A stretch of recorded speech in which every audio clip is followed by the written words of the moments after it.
টিএসসিতে ত্রাণ রাখার জায়গা না থাকায় আপাতত টিএসসিতে ত্রাণ সংগ্রহ করা হচ্ছে না। ত্রাণ সংগ্রহ করা হচ্ছে কেন্দ্রীয় খেলার মাঠের জিমনেসিয়ামে। টিএসসিতে ত্রাণ রাখার জায়গা না থাকায় ত্রাণ সংগ্রহ করা হচ্ছে কেন্দ্রীয় খেলার মাঠের জিমনেসিয়ামে। টিএসসিতে ত্রাণ সংগ্রহ করার জায়গা না থাকায় ত্রাণ সংগ্রহ করা হচ্ছে কেন্দ্রীয় খেলার মাঠের জিমনেসিয়ামে। টিএসসিতে কেবল নগদ অর্থ সংগ্রহ করা হচ্ছে। যারা কেবল নগদ অর্থ সহায়তা দিতে চান তারা টিএসসিতে এসে দিয়ে যাবেন।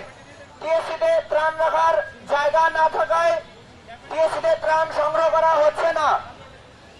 দর্শক, যেমনটা আপনারা শুনছিলেন যে এই জায়গায় সকাল থেকেই যে বন্যার্তদের পাশে দাঁড়ানোর জন্য সাধারণ মানুষ যেভাবে এখানে এসেছে, উপস্থিত হয়েছে, ত্রাণ দিয়ে সহযোগিতা করেছে এবং একটা পর্যায়ে ৮টা পর্যন্ত সময় ছিল যে এখানে ত্রাণ নেওয়া হবে।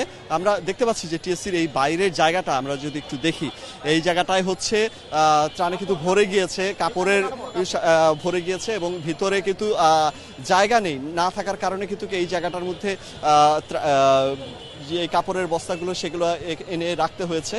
এবং আপনারা জানেন যে সকাল থেকে নিয়ে আগামী গেল ২ দিন ধরে কিন্তু ত্রাণ সংগ্রহ করছে এবং আজকে তৃতীয় দিনের মতন ত্রাণ সংগ্রহ চলছিল।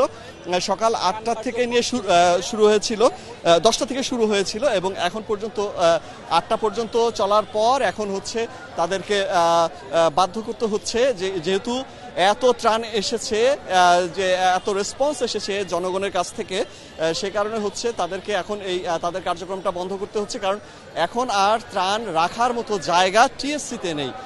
সেজন্য জিমনেসিয়ামের যে মাঠটি, সেই ঘোষণাটি আসছিল যে জিমনেসিয়ামের মাঠে যারা ত্রাণ দিতে চান তারা সেখানে চলে যাওয়ার জন্য এই জায়গাটায় শুধুমাত্র নগদ অর্থ গ্রহণের জন্যই খোলা রাখা হয়েছে।